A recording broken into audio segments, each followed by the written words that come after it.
ଆପଣ ଭାବୁଥିବେ ବୋଧେ କୁମ୍ଭୀରର ଲାଞ୍ଜ କେବଳ ପହଁରିବାରେ ହିଁ କାମରେ ଲାଗେ।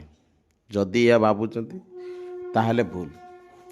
କୁମ୍ଭୀରର ଲାଞ୍ଜ ପହଁରିବା ସହିତ ତ ସାହାଯ୍ୟ କରେ, ପହଁରିବାରେ ଆଉ ଶିକାର ଧରିବାରେ ସାହାଯ୍ୟ କରେ। ତା ସହିତ କୁମ୍ଭୀରର ଲାଞ୍ଜ ତାକୁ ବହୁତ ଦିନ ଧରିକି ଶକ୍ତି ଯୋଗାଇବାରେ ସାହାଯ୍ୟ କରେ। ଆଜ୍ଞା ହଁ, କୁମ୍ଭୀର ଯଦି କିଛି ଦିନ ନ ଖାଏ ତାହେଲେ ତା ଲାଞ୍ଜରୁ ସେ ଶକ୍ତି ପାଇପାରେ। ଆଜ୍ଞା ଲାଞ୍ଜ ତାର ବ୍ୟାଟେରୀ ଭଳି କାମ କରେ, ମାନେ ବ୍ୟାକଅପ୍ ଯେମିତି ଦିଏ ବ୍ୟାଟେରୀ। କୁମ୍ଭୀରର ଲାଞ୍ଜରେ ସବୁ ଫ୍ୟାଟ୍ ଜମା ହୁଏ, ଚର୍ବି। ଯାହା ସେ ଖାଏ ଅଧିକା ଚର୍ବି ତାର ଲାଞ୍ଜରେ ଜମା ହୁଏ। କାହିଁକି ନା ସେଇଟା ଯେତେବେଳେ ତାକୁ ଖାଦ୍ୟ ମିଳେନି, ସେ ଖାଇପାରେନି, ସେହି ସମୟରେ କ'ଣ କରେ, ସେ ଫ୍ୟାଟ୍ରୁ ତାକୁ ବହୁତ ଦିନ ଧରି ଶକ୍ତି ମିଳେ।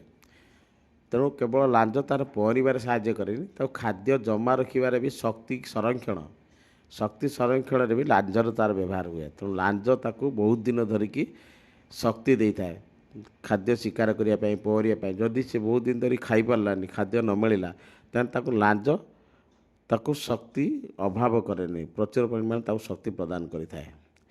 ତେଣୁ ଏହି ଭିଡ଼ିଓଟି ଯଦି ଆପଣଙ୍କୁ ଭଲ ଲାଗିଲା ମୋ ଚ୍ୟାନେଲକୁ ଲାଇକ୍, ସବସ୍କ୍ରାଇବ୍ ଆଉ ସେୟାର କରନ୍ତୁ।